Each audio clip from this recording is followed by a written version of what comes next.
Okay, back again. Good afternoon. Welcome, Con. Yes, Jim. Good to see you. It's been a while. It has been. Yes. But it's always great to be here. Yeah. Wonderful. Yeah, we've been, George and I have been busy. Yeah. Well, Tell us. It's been a while, so catch us up. Yeah. It's been happening. As you've probably seen, because I'm a bit of a troglodyte when it comes to technology, and that's a bit of a plug for something we'll be talking about later on in our podcast. What are troglodytes? Anyway. Yeah. So what my very talented son George has done is taken some of the clips we've done, of the longer podcast, and clipped them and made them reels. Yeah. And he's been putting them on Instagram, and he's been putting them on for the TikTok generation. He's been putting them on TikTok. Yeah. And it's been getting a lot of. They've been, one of them's up to 7,000 views and 100 comments and all that. Mm-hmm. And some of the comments are really interesting. So what George and I decided to do was, okay, well, let's do a response video. Yeah. So that's what we've done. Okay. So is there maybe one question you wanted to just touch on? That was a hot topic. Yeah. Well, I think without going too much detail. Yeah. Well, I think I'll summarize that. Yeah. The comments were all. The funny thing is they were all expected. Mm-hmm. There was nothing original, honestly. Yeah. Nothing because unfortunately those defending the standard Islamic narrative really have nothing original. They just, there might have been 300 comments maybe more, right? If you look at all the videos, 500 maybe. Yeah. And I looked at them all and I'm like, okay, I can break these down into maybe half a dozen because they're all the same, they're all the same. And one of the drawbacks, and I think the one thing I will say to everybody is reels are great for reach. Yeah, sure. But the problem is they don't convey information. And, this TikTok generation with the attention span of a gnat, it was like a lot of the comments when I read it, I thought, dude, if you just listen to the podcast, you see we answer that question a bit further down the track. Mm-hmm. And it's like the old story, people have to be willing to, look at all of what we say. Yeah. So what we've got to do is just make sure that in the reel we put a link to the longer version. And the other thing that we got a lot of was ad hominem attacks. Personal. Oh yeah. They get personal. Which is good because it means they don't have anything else to come back with. Exactly. So I decided that we decided to go on the offense and challenge them and so we show them, because one of the criticisms is that we hadn't done our homework, we hadn't done our research. So we showed them all the books that we've consulted. Actually, not all of them. Some of the books we've consulted because there's a stack more that I didn't put there. Yeah. And there's a stack more that I'm reading right now. Yeah. Right. So these conversations are really a culmination of years of and reading and watching. And that's right. And what we did was I guess if it was seen as aggressive, I don't sort of regret being direct. Hopefully I wasn't rude. I don't think I was, but I basically challenged the Muslims to put their money where their mouth was. Mm-hmm. I said, look at the sources, because on the torpedoes we've got all of the references So I said, these are the sources we've consulted. Yeah. I said, read them all.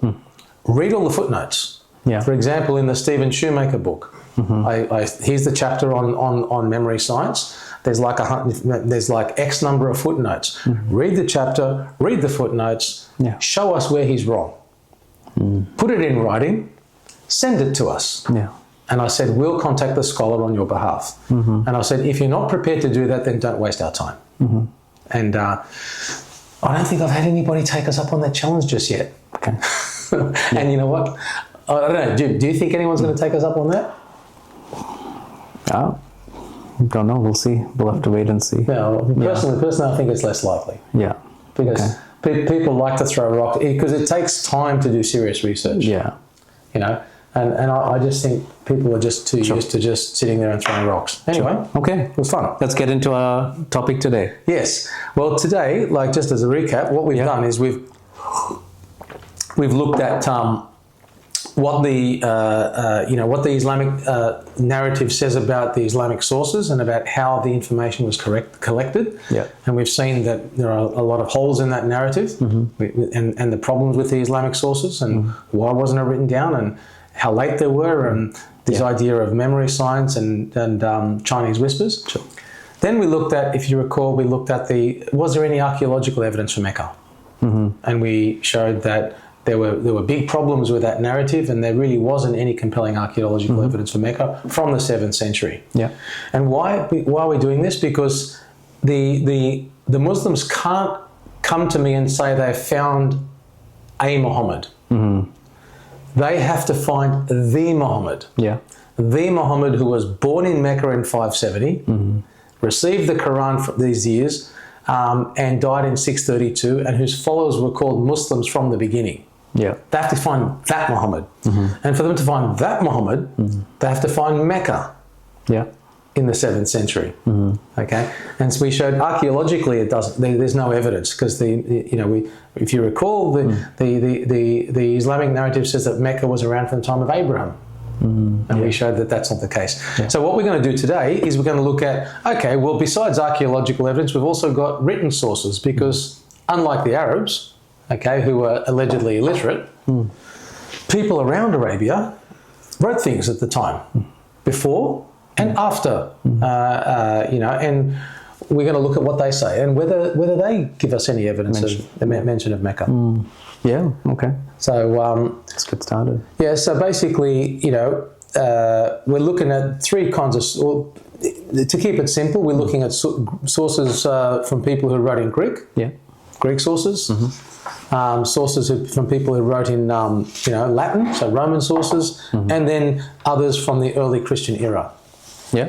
Okay, so if we look at the Greek sources, okay, it's actually not going to be that long, because even though there's a lot of information, there's a theme that, spoiler alert, Jim, do you reckon we're going to find any mention of Mecca? Based on what we've seen so far? Looks... I'm putting on the spot. May not be, yeah. Okay, got to get off the fence. Are we going to find one? Probably not. Probably not. You're right. Yeah. We're not going to find one. Yeah. So, firstly, Alexander the Great conquered most of that area. Okay, but interestingly, if you look at a map of where Alexander conquered, he never conquered the Arabian Peninsula. I mean, why wouldn't he? Why wouldn't he conquer the Arabian Peninsula? Probably because there was nobody down there. No, it was all desert. Yeah. Right. So he conquered Syria, he conquered Iraq, he conquered the Persian Empire. He also conquered Egypt, and parts of North Africa.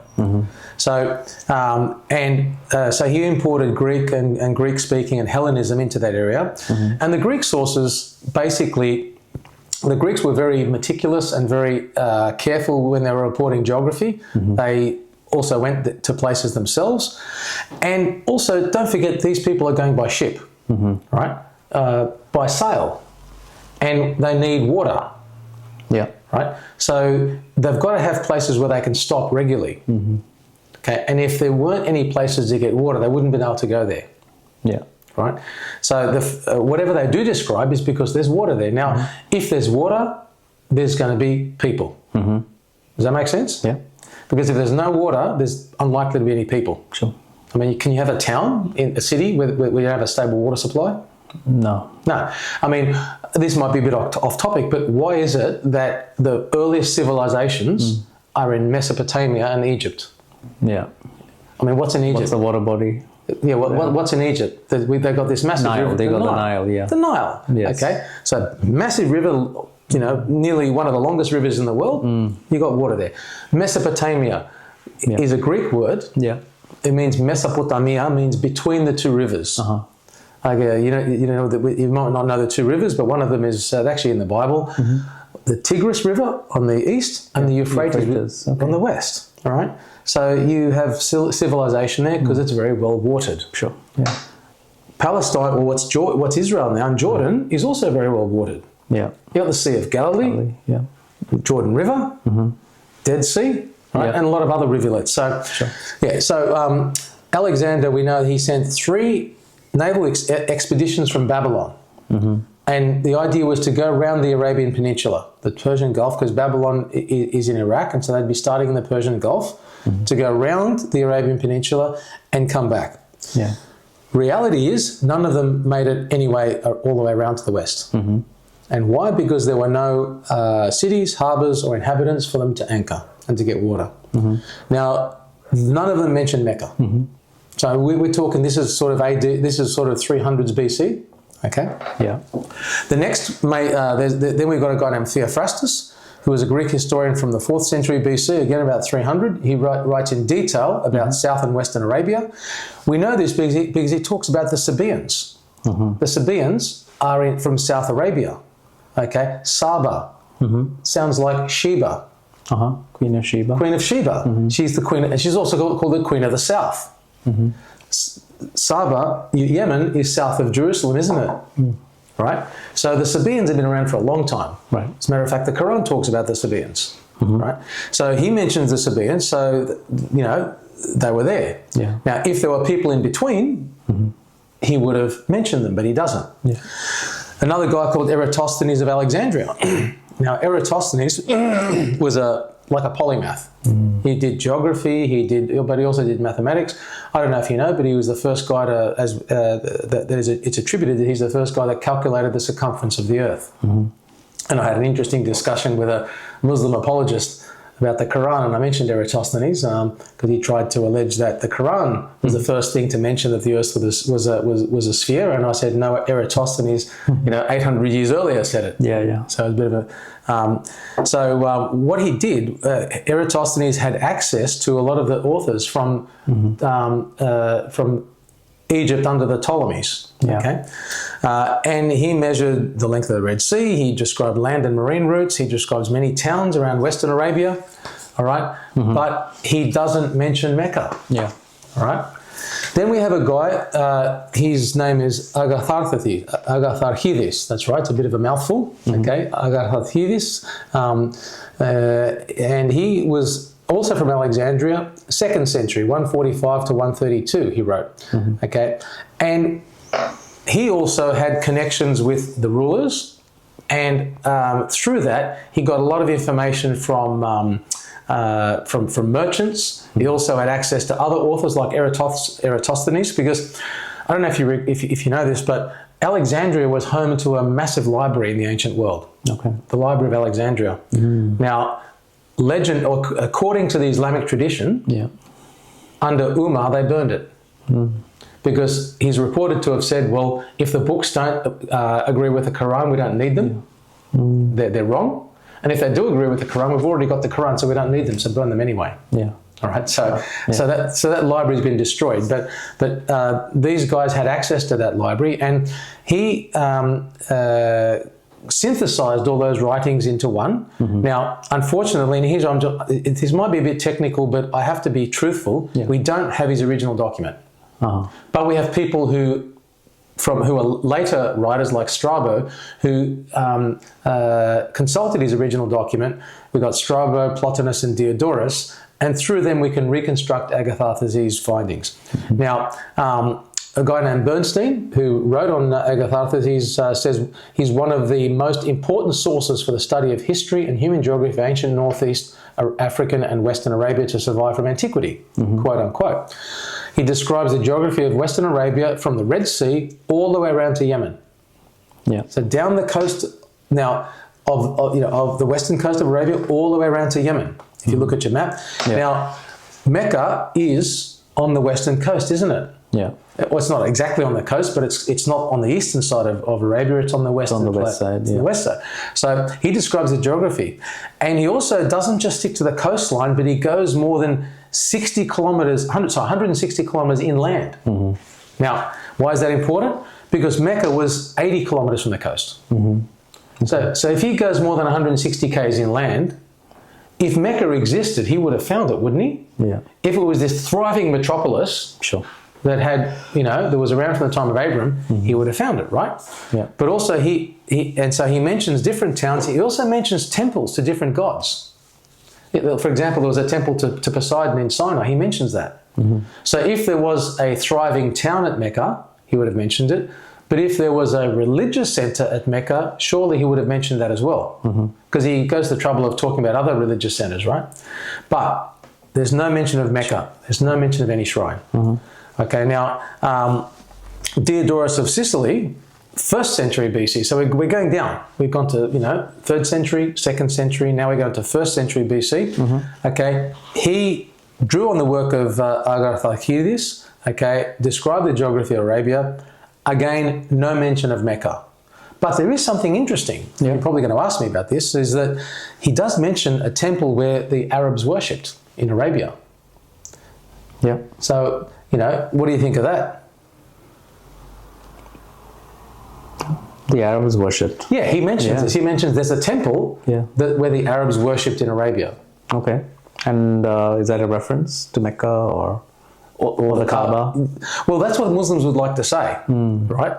But here's the problem: is that this word Arab, when being used by an ancient Greek author, doesn't necessarily mean the Arabian Peninsula, because for the Greeks and for the Romans, actually, there were 3 Arabias. Yeah. There was Arabia Petraea, and you can see on the map there, which is called Rocky Arabia, which is where we've got, South Arabia, Jordan, North Arabia, Jordan, and parts of what people call Palestine now, Israel. That's called Arabia Petraea, okay, the Sinai Peninsula, that area. Then you've got Arabia Felix, happy Arabia, happy because it's got water, that's Yemen, South Arabia and Oman. Yemen. In between was called Arabia Deserta. Now, what do you think it was called Arabia Deserta, Jim? Desert-like? It was desert, that's right. It had no water, right? Okay. So where he talks about the description of this temple, it's around the Gulf of Arabia. The Gulf of Arabia is the Gulf of Aqaba. Yeah. All right? Around the Sinai Peninsula. So there are a lot of scholars who've studied this, and some think it was somewhere near the Gulf of Aqaba, like Wadi Anuna. Some others, like Patricia Kroner, put it in North Arabia, east of the Gulf of Aqaba, right? And others put it in the Sinai Peninsula. Now, here's a question. Are any of those areas anywhere near Mecca? No. So if you look at the map, the Gulf of Aqaba is where the Sinai Peninsula is on the east side. The Sinai Peninsula is around the Gulf of Aqaba, and North Arabia is where, like North Arabia, southern Jordan, inside that red triangle. That's nowhere near Mecca. Mecca's like 500 kilometers south. So it's not a mention of the Kaaba. Okay. Also, I just want to say that even if it was a mention of the Kaaba, that doesn't mean it's the Kaaba of Islam. Okay. And we're still talking about 1st century BC. So it doesn't mention that it's a Kaaba of Islam, because all that the word Kaaba means is cube. Right? It just means cube. And there were a number of cubic shrines throughout the Middle East. For example, I've got a picture here of a Kaaba that was a cubic shrine from a Zoroastrian mausoleum, Darius II's mausoleum. Okay, and then there's a picture here of a cubic sanctuary, or the remains of foundations of a cubic sanctuary in Petra. Right, and so we know that there were a number of such shrines through the Middle East, and they were dedicated to god and goddesses of the star and moon. There were also what people call black stones, meteorites, that fell from heaven. And they were recovered and they were worshipped as coming from the gods. So even if there was something like the Kaaba of Mecca, it's not the Kaaba of Mecca. Okay? And it's not a reference to anything in Mecca, because it's in North Arabia or Jordan. So they're the Greek sources. Okay, all right. So if I may just go back to the original question, that Mecca was the mother of cities. That's a claim, just a general claim. That's part of the sin. That's part of the And so it was a mother of all cities, and it goes back. Some traditions say it goes back to the time of Adam and Eve. Okay. But they say that Abraham built the Kaaba. So that's a general thoughts. Yes. That's what they say. Okay.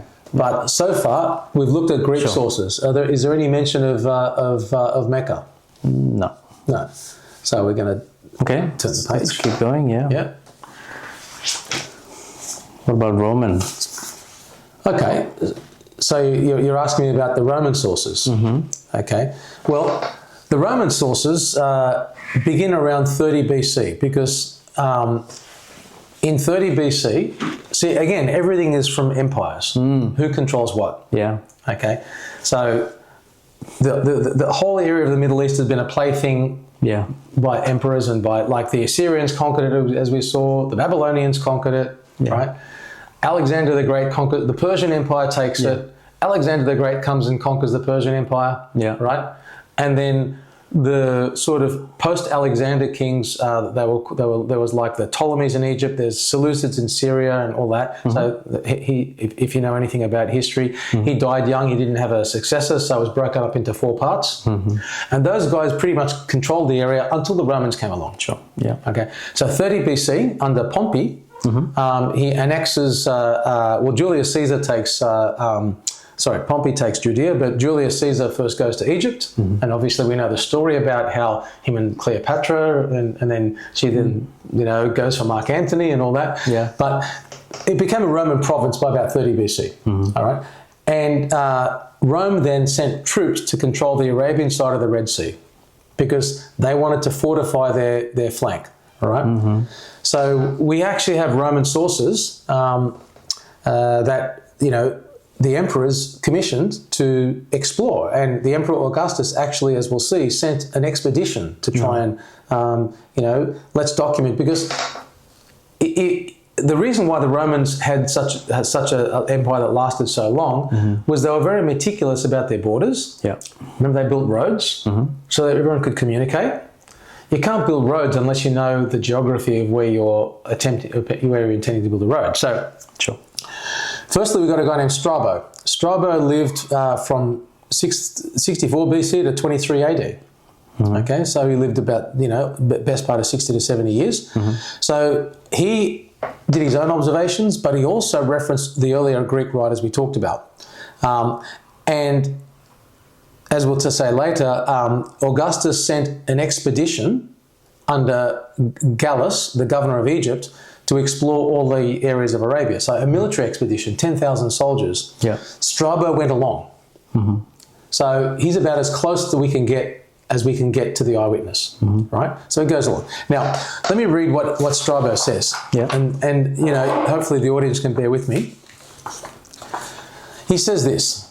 He says, Caesar saw that the troglodyte country, which adjoins Egypt, neighbours upon Arabia. So the troglodyte country neighbours upon Arabia, and he also saw that the Arabian Gulf, which separates the Arabians from the troglodytes, is extremely narrow. Accordingly, he conceived the purposes of winning the Arabians over to himself or subjugating him. So let's have a look at that map here, Jim.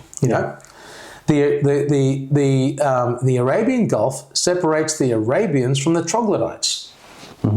So I would humbly submit, and we'll put this as in the people that can see in the map in the video, that the Arabian Gulf is the Gulf of Aqaba, right? That eastern half, the eastern fork of the Sinai Peninsula, right? Yeah.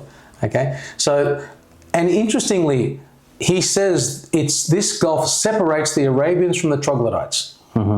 So, does that suggest that the troglodytes and the Arabians are the same? No. No, because it separates them. Okay. So, for Strabo then, Arabia and the troglodyte country were different. They were different areas. And we also, remember, we saw that Arabia, what did the Romans call Arabia? They called it Arabia Petraea. Jordan, Northern Arabia, what's modern-day Israel, the Sinai Peninsula, etc. Okay? Now, let me ask you this, is Mecca west of the Sinai Peninsula or is it east of the Sinai Peninsula? East. It's east, isn't it? Yeah. Okay. Now, bear that in mind. So Mecca's east of the Sinai Peninsula. Yeah. Troglodyte country is east of the Sinai Peninsula, right? What does the word troglodyte mean? What does it mean? You know what it means? it means primitive. When we talk about, often it's a word used to describe like, a Neanderthal type thing. A troglodyte is a primitive, right? So he wanted to win over the Arabians, but he didn't care about the troglodytes. Okay. Right? So for Augustus, to him, it was either uninhabited or the people weren't worth worrying about. Okay? So here's my question. Would the Romans... Okay, let's picture here. Let's do a thought experiment. Yeah. Let's picture the Mecca of the sin. Yeah. The thriving place. Yeah. Mother of all cities. Yeah. Able, as we'll see later, it's able to raise armies of like 10,000 warriors and things like that. It's a trade center. Yeah. It's got a big shrine that was built by Abraham. It's been around since 2000 BC or 1900 BC. Yeah. Thriving place, eh? Do you think that the Romans would have called that a troglodyte place? No. No. Highly unlikely, eh? Unlikely. Oh, I agree. So they would not have used that term. And, as I said before, Gallus took 10,000 soldiers to subdue and control the Red Sea. Okay, it was a military expedition, right? So if there was a massive city there with armies, there would have been a record of him trying to either conquer it or negotiate some kind of deal. Yeah. All right? They were quite thorough, and if you're going to go to the trouble of 10,000 soldiers and go all the way down the coast, are you going to leave stones unturned? No. No. It's going to be thorough, isn't it? Okay? And so I think what we can say is this is not consistent with the sin because... and this is only my humble opinion, all right? I'm very happy to be proven wrong, but the troglodyte country was the area where Mecca is and probably Medina is now. And Medina, we know Yathrib existed as an oasis, but it was basically a desert. And there wasn't this massive, shall we say, thriving metropolis that the sin paints out. Now, firstly, we're going to look at where we'll look at now where it actually went. Okay, it starts in Egypt and it goes down from the Gulf of Aqaba. It says they marched south through an area that Strabo describes as truly desert. Yeah, truly desert. And it took him 50 days to arrive at Nengrani. Now, do you know what Nengrani probably is? Does that sound like a modern city? No. Oh, Najran. Najran, yeah. Yes. Now, is Najran north or south of Mecca? Where is it? Well, it's not on the map, but if you don't know, I'll tell you. It's south. Right, yeah. It's south, okay? It's south of Mecca, right? Okay. So he marches and he gets to Najran. With no mention of Mecca. With no mention of Mecca in between. You see what I'm saying? Right? And so it's good. You're putting two and two together. Now, you might ask me, so why did they stop at Najran? Because he tried to go to capture the Sabaean capital. Remember the Sabaeans, Saba, the Queen of Sheba? There was a big kingdom down there. And as we'll see later in our talks on Muhammad, there was a Jewish kingdom in the 5th century, in the 6th century AD. Okay. So that's been occupied, right? So Gallus wants to capture that. But guess what happened? Why couldn't he go any further? You know what happened to him? What happened? Ran out of water? Exactly. He ran out of water. Right. Which is expected in a desert place, wouldn't it? He runs out of water. But, okay, hang on. The sin says Mecca was a thriving metropolis. Yeah. Why didn't he get water there? Sure. Why didn't he get water there, Jim? There was no water. Was it there? There's no. There was no Mecca there to get water from. Yeah. You see? So what we're doing here is remember our courtroom analogy? We're throwing, we're putting all the evidence on the table. Yeah, I see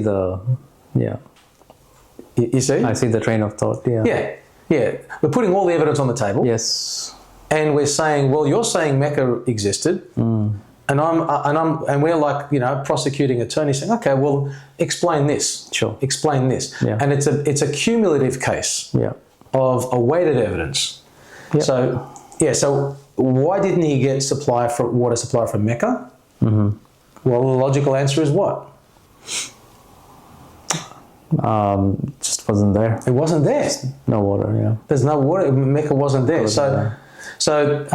Strabo and Gallus go all the way down the Western Arabian coast without mentioning Mecca. All right. So I think would you accept, or you tell me, Jim? At that time, so we're still. We're still in the first century. First century AD. Yeah. AD. No evidence so far. Yeah. First century BC, moving into AD. That's right. Yeah, because it's 30 BC was that this happened, right? Yeah. So the hypothesis that Mecca didn't exist then, because the Romans would have found it. Yeah.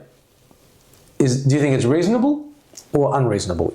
It's reasonable. It's reasonable. And look, feel free to disagree. That's what this is about, back and forth. Yeah. You know? Now, there's another first century AD source called Periplus of the Erythraean Sea. We don't know who wrote that. That's just what it's called. Okay? And he talks about a number of different places. This guy, he lived in Berenice, which was on the African side of the Red Sea. Okay? And it's only 320 kilometers across the Red Sea from Mecca.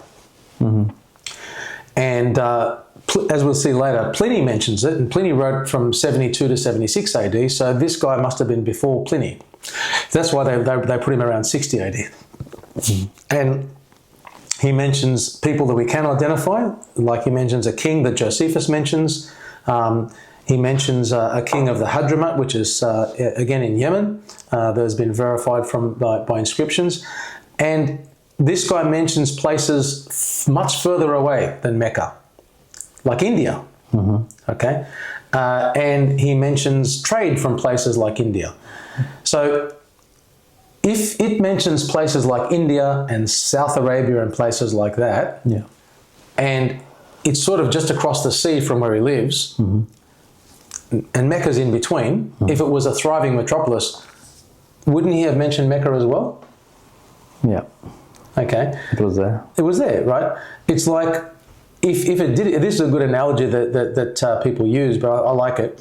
If Mecca did exist as a major metropolis at the time, okay, then it'd be a bit like, okay, if you lived in Paris, okay, is it reasonable to say you would know about Rome? Even though it's maybe a couple of 100 kilometers away. Sure. Yeah. But you'd know about it, wouldn't you? Would be, yeah. If you're living in Paris, definitely, you're not going to say that Rome never existed, right? Or Rome didn't exist, or you wouldn't mention it if someone, you know. And so this is what we're talking about. We're talking about an ancient world equivalent of that. Someone living in Paris. I get that, yeah. You see? So there's no mention of Mecca. So we've looked at a couple of Roman sources. Now we're going to move on to another Roman source, Pliny the Elder. Yeah. He wrote, his natural history in 777 AD, and he says that he consulted with 100 other authors. In other words, so what Pliny did was he synthesized, besides stuff he explored himself, he synthesized. So, and that's good. I mean, don't just reinvent the wheel. His survey starts in the north. It goes around the Eastern Arabian, as we can see in the map there, the Eastern Arabian Gulf, then goes south and goes around to the Red Sea. He mentions 92 tribes and peoples in Arabia, mentions 69 cities and villages in Arabia. But do you think there's any mention of Mecca there? No, there's no mention of Mecca. Okay. So do the Muslims claim that Pliny mentions Mecca? Well, it's funny you mention that. Yes, they do. And unfortunately, I won't say all Muslims do this, but a lot of Muslim apologists, they just pick stuff that sounds maybe, and just pull stuff out of context, number one, and just, we'll say that this is a mention of Mecca, right? Yeah. So that's in the apologist world that they bring it up? Yes, that's right. And so what do they say? Well, Pliny mentions this place called Dabonagorus Regio, right? He actually mentions it. And they say, that sounds like Dubani Quresh. In other words, the tribe of Quraysh, the sons of Quraysh, or the area of the sons of Quraysh, right? The territory belonging to the Quraysh. Now, here's a problem with that. What language were the Quraysh speaking, allegedly? What were the Muslims speaking? Arabic. Arabic. Yeah. Was Pliny speaking Arabic and writing in Arabic? No. He was a Roman. He would have been writing in Latin. Yeah. So, allegedly, Dabanagoras Regio is allegedly Debanu Quraysh. Okay? Okay. Now, there are a lot of linguistic problems with it, but there's a very simple geographical problem. What area of Arabia, Jim, is Mecca and the Quraysh? Is that the east side of Arabia or the west side of Arabia? West side. The west side, that's exactly right. It's on the Red Sea side. Yeah. If you look at the map, Dabanagoras Regio is in, it's between the Oman and the Hadramaut. It's on the southeastern side of Arabia. Sure. Okay? Yeah. And he's describing the Persian Gulf. Okay, you look at the map there, he's describing the Persian Gulf side of Arabia going around Oman. Yeah. Which is in the news right now. You probably recognize that map there. Yeah. Strait of Hormuz. Right? Yeah. And the two countries that are bordering the Strait of Hormuz is Iran on one side and Oman on the other. Yeah. All right? Yes, yeah.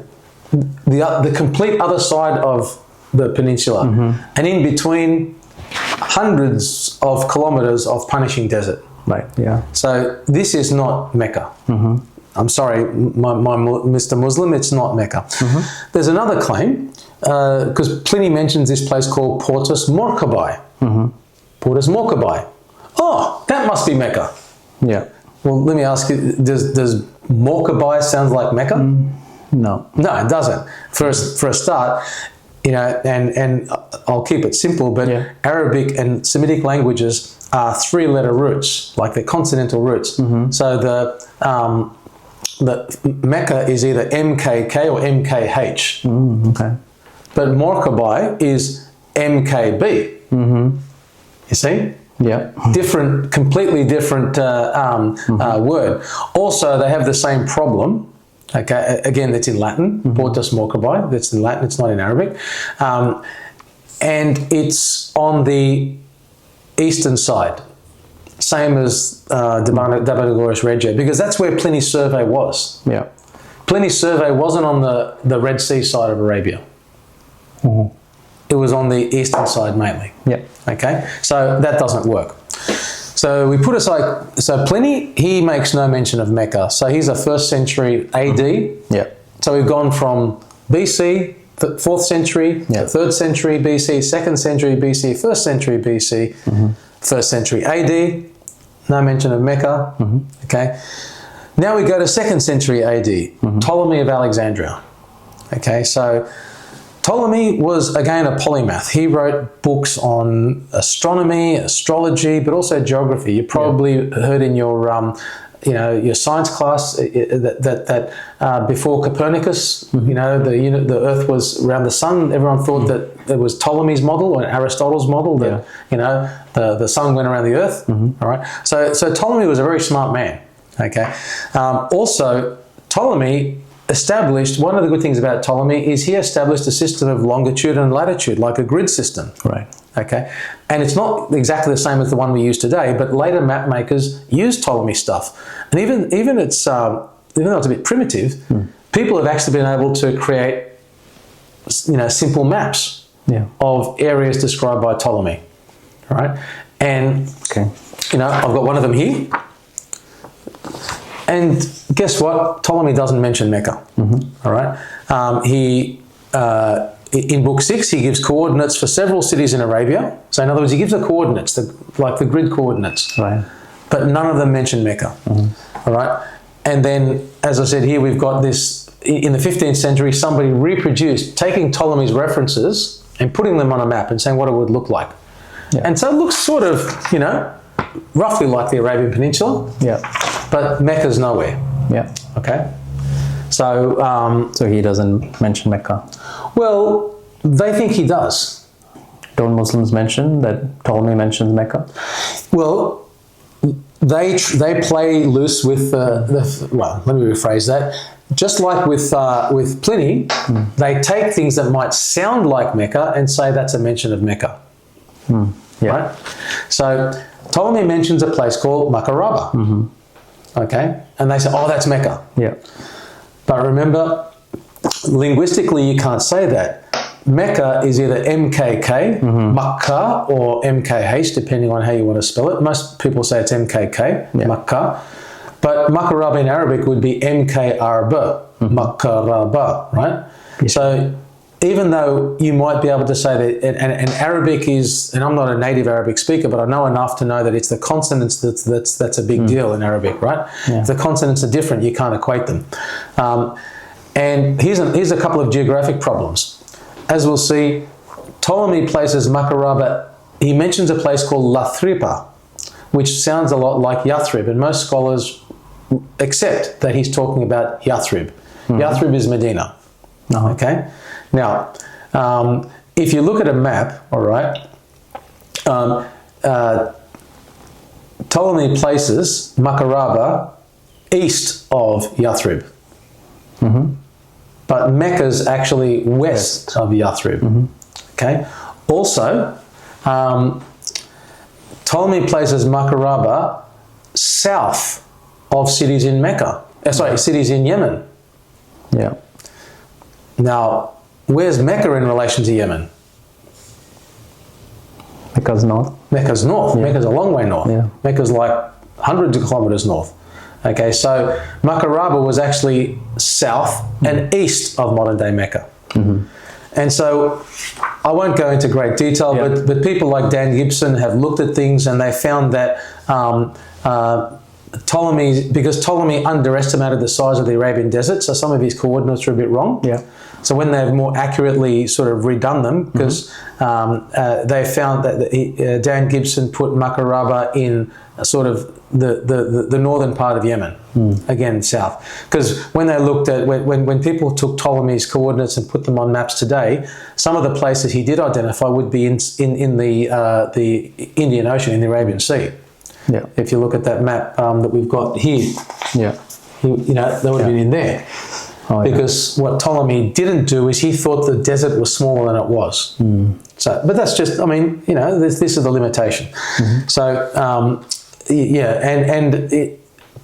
what we now know is the idea that Makaraba became Mecca was just something that was said by Western scholars beginning in 1651. A French historian, Samuel Burckhardt, he claimed it was Mecca. Then 1739, he puts another guy named Johann Heinrich puts it in his German encyclopedia. In 1799, Conrad Mennertz accepted it was Mecca. Then Edward Gasser suggested that Makaraba was the Southern Arabian word for Mirab. And so basically, we just had these experts accepting this with no real evidence. Sure.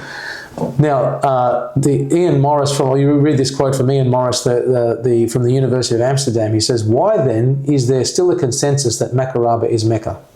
The idea was first noted in the 17th century. In the 18th century, it's found its way into encyclopedias. And in the 19th century, it was fairly common knowledge among Orientalists. Conrad Mennertz helped to popularize the idea, but it was probably Albert Folbiger's entry in Pauli's encyclopedia that assured its place in the canon of Oriental thought. It is not impossible that Mecca is Makaraba, but right now, given the state of the field, there is no rigorous way to bridge the two names. It is easy to conclude that they are different places." Okay, so despite the Muslim claim, there's no scholarly or, shall we say, geographical way that they can back that up. Yeah. And finishing off, we've got some Ethiopic, Syrian, and Coptic Aramaic sources. So by 600, from the time of the pharaohs, the land of Ethiopia was inhabited, and it gave rise to kingdoms of Aksum and Demet. By 600 AD, the kingdom of Aksum was controlled. It controlled not just Ethiopia, but parts of Western and Southern Arabia. Yeah. Now, they also documented peoples on both the western side of the Red Sea and the eastern side of the Red Sea. They sent Christian missionaries because the Ethiopians were early Christians. Okay, and as a matter of fact, we know that some of the oldest Bibles we have are Ethiopic, right? So they sent Christian missionaries to evangelize Arabia from the 4th century. Now, have you heard of the Council of Nicaea? Yep. Okay, 325 AD. Yep. Do you know that there was actually a bishop from Najran? Oh, yeah. From Najran that went to the Council of Nicaea. Okay. So these Ethiopic evangelists Christians there. made Christians in Najran. Okay. And then they were sent to the Ethiopian church, the Nestorian church, the Byzantine church. If there was a bishop from Najran and Mecca existed, wouldn't they have mentioned it? Yeah. You know what I'm saying? Sure. Yeah. So there's no mention of Mecca in any of their sources. All right. So there were maps made of the ancient world, I'm sure. Do we find Mecca in any of them? Or? Well, that's a good question, Jim. I mean, you know, we've talked about how accurate and how, you know, sort of pedantic some of these ancient geographers were. You would think that they'd make maps, and yeah, it's a good question to ask. Well, so if the sin is correct, then we should find maps. We should find Mecca on maps drawn of the 7th century and 8th century, etc. Now, we actually do have, and I've got one reproduced here, but there's you know, there's actually a number of them where what people have done is they've gone back and sort of looked at the maps they did that they did make, and they've recreated them. And on the 7th century map of Arabia, we see here there's a big red question mark. Okay. And what do you think that is that question mark? What's supposed to be there? Oh, where's Mecca? Where's Mecca? It's not there. All right. What we find is that it's only the 9th century where we get maps made of Mecca. Right. Wow. The 9th century. Now, I want to cast you back to a previous video we did.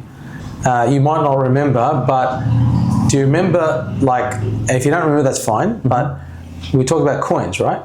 Yeah. Do you remember when the first coins came from, were in Mecca? Don't remember. Okay, 822. Right. What century is that? 9th century. 9th century. What happens in 801? And we'll get to this in a later video, but her name is Zubaydah. She's a queen. She builds an aqueduct. Yeah. 801. 801, yeah, okay. What century is that? 9th century. 9th century. And she builds the aqueduct because the pilgrims that were going to Mecca, because by then there was some pilgrims to Mecca, they were starving. There was no water. So she builds an aqueduct to give them water. Okay. So aqueduct, 9th century. Yeah. Coins, 9th century. Right, yeah. Maps, 9th century. Yeah. You see? So what does that tell you? When was Mecca really existing? Yeah, around that time. Around that 9th time. century. Was it existing? 200 years, 200 plus years after. That's right. Yeah. Okay. It's not in the 7th century. Let me quote Dan Gibson. Okay. And this is, he is an archaeologist, and he's done many years in the Middle East. He's written books on the Nabateans, you know, who are the ancient people of Jordan. He's gone to mosques.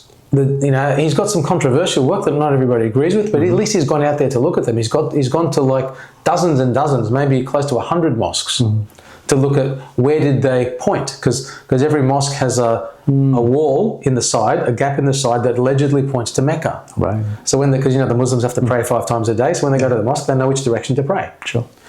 And so he looked at where these mosques pointed. And in the 7th century, none of them pointed to Mecca. But that's for another video. But the point about raising that is Dan Gibson's actually gone out there in the field.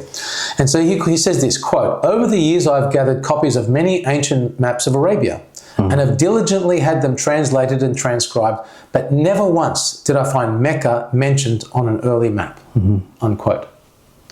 So, Mr. Muslim, if you don't like what I said, take it up with Dan Gibson, put your money where your mouth is, put it in an email to us, and challenge him where he's wrong, provide evidence. Don't just shoot your mouth off as a keyboard warrior, because to be perfectly frank, that doesn't impress anybody, okay?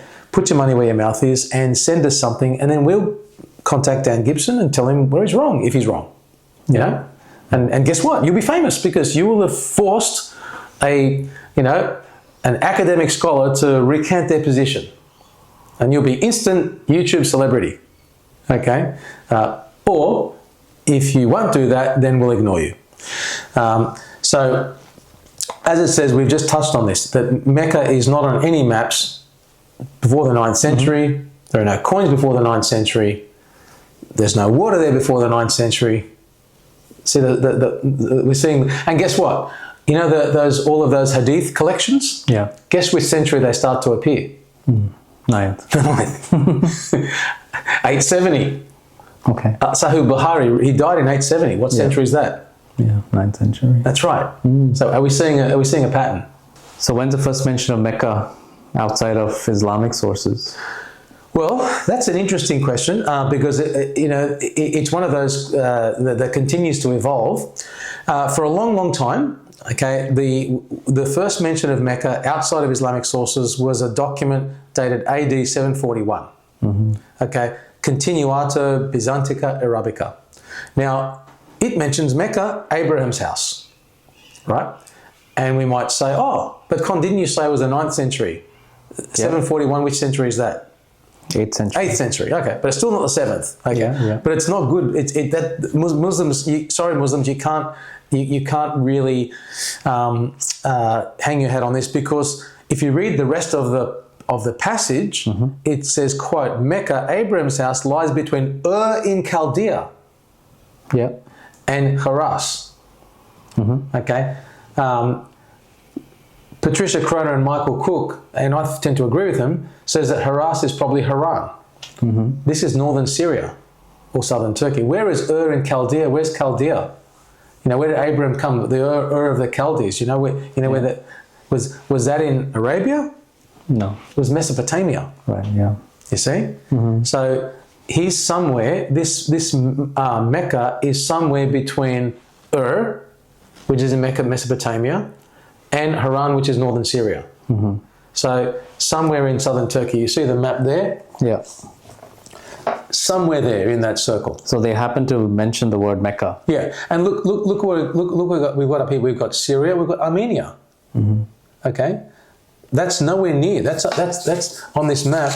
That's sort of north of Iran almost. Yeah. Okay, it's in southern Turkey. It's the other side of it's sort of like way west of Mecca. Sure. Because it's in southern Turkey. It's northwest, right? If you see the map there, that's where it is. So this is Turkey there. Yeah. Okay, and that's and then the Arabian Peninsula is down here. So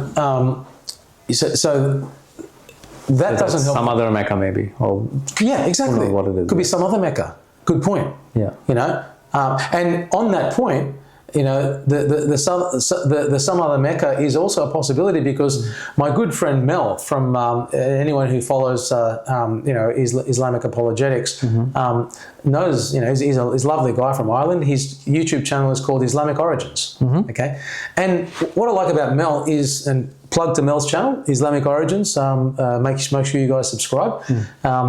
He goes and finds these arcane esoteric sources. I don't know where he finds them. Right? But he's a really good researcher. Now, some of the stuff he finds is a bit weird. And he himself admits it. Sometimes it leads him in rabbit trails that lead nowhere. Yeah. But sometimes he finds, but that's a bit how like, it is, yeah. That's how it is. It's a bit like going to like a second-hand shop. Yeah. You're gonna sort through a whole lot of crap probably, but then, that's what I'm looking for, right? So May 19, Mel posted a video about a source named Ananias of Sirach. And he was an Armenian, I believe. And this guy mentions a Mecca of the Arabs, but he puts it in the Sinai Peninsula. So, Jim, let me ask you, the Sinai Peninsula, where is that in relation? Is that anywhere near Mecca?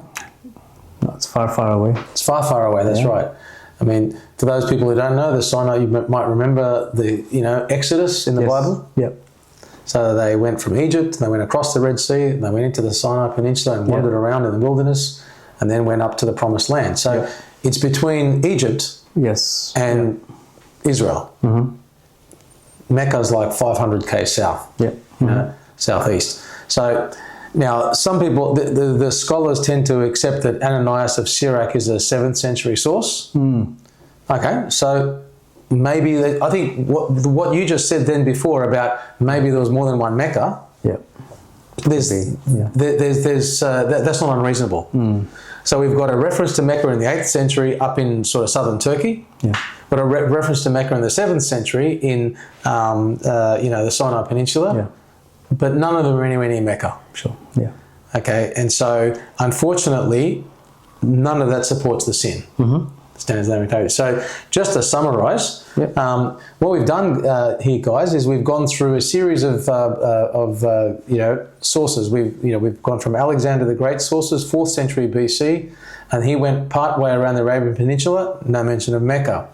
Then we've looked at Greek sources that from the 4th century BC that also went part way around the Arabian Peninsula, as well as Western and South Arabia.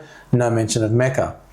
Then 3rd century BC, Eratosthenes, he went from the Red Sea and Western Australia, Western Arabia, Western Arabia, no mention of Mecca. Okay, so guys, we've looked at a lot of sources from the 5th and 4th century BC all the way through to AD. So, and we'll put this up if people can't see it, but I'm looking here, we've gone from Alexander the Great's and the people following him, 4th century BC. So they basically went part way around the Arabian Peninsula, from starting at Babylon, which is around here, and around to about there. Okay, no mention of Mecca. Then we got sources like Eratosthenes, and he looks at Alexandria and the Red Sea, no mention of Mecca. Agatharchides, drawing on the stuff of Eratosthenes and others, he gets the Red Sea, Western Arabia, down to basically this whole coastline. No mention of Mecca. All right. Diodorus, Western Arabia, Aqaba, Jordan, so this area. There's the Gulf of Aqaba there. No mention of Mecca. Okay. There's all others that Strabo looks at Egypt, Western Arabia, and the Arabian coast of Yemen. Okay. No mention of Mecca. Then we look into the 1st century AD. So Strabo was 1st century BC. Sorry, 1st century AD. Sorry, Artemidorus and Diodorus were 1st century BC. So we've gone 4th century, 3rd century, 2nd century, 1st century BC, 1st century AD. No mention of Mecca. Then we've got Periplus, who looked at the Red Sea, the Arabian coast, and the African coast. No mention of Mecca. Pliny the Elder, 1st century AD. All of the Arabian Peninsula, from the Red Sea, from the Persian Gulf, all the way around the Red Sea, no mention of Mecca. And Ptolemy from Alexandria, he's 2nd century AD, he drew on information on the whole Arabian Peninsula, all the way around, no mention of Mecca. So here's the problem. In conclusion, okay, if we look at the last page there, maybe you want to read, Jim, you want to read out what does the sin say? What does the Islamic narrative say? What do they claim about Mecca? So the claim is Mecca was the mother of all cities. True. Yeah, that's what they claim. Mecca has existed from the time of Abraham, which is 2000 BC. That's right. And Mecca was a major center of trade and commerce. Okay, so that's what they claim. So they claim that on this side. But on this side, we've got evidence that no ancient geographer or author from 4th century BC, 3rd century BC, 2nd century BC, 1st century BC, 1st century AD, 2nd century AD mentions Mecca. All right? So does that work? No, it doesn't. No, it doesn't. And then, so that's 600 years, no mention of Mecca. The first mentions of Mecca outside the Islamic sources are like the 8th century, and they're not in Arabia. Not in the location. That's right. And there's one possibly in the 7th century, again, not in the location. So we come back to this fundamental question. Do the written sources from the ancient world support, remember we've got two hypotheses. Standard Islamic narrative true, standard Islamic narrative not true. Not true, Which one do you think the written sources support best? That is not true. That is not true. Exactly right. Okay. And why is that important? Because if the sin was wrong about Mecca, what else is the sin wrong about? Yeah. Because, let me ask you this, Jim. If there was no Mecca in the 7th century, could there have been a Muhammad from Mecca? No. No. And if there was no Muhammad from Mecca, then could the Quran that was supposed to have been from Mecca been revealed in the way that the sin says it was? No. No. Okay, so without Mecca, the whole thing comes crashing down. Yeah. That's why we spend a lot of time. It's a serious topic. It is a serious topic. Yeah. So yeah. Wow. Yeah, I appreciate all the work you put into this, Ron. No, pleasure. Yeah, it's a lot of information and a lot of it's a strong torpedo. Yes. Or a bunch of torpedoes. Yes, I mean the torpedo of written evidence. What do you think? Do you think we've scored a direct hit? This was a big hit. It was a big hit. Yeah, I agree.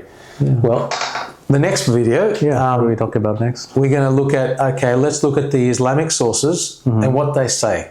How many times is Mecca mentioned in the Quran? Sure. Yeah. And what we'll find is what they say about the city, the holy city, and whether it's consistent with the facts. I look forward to that. Beautiful. Wonderful. Thanks. Till next time. Till next time. Wonderful. Thank you. Okay.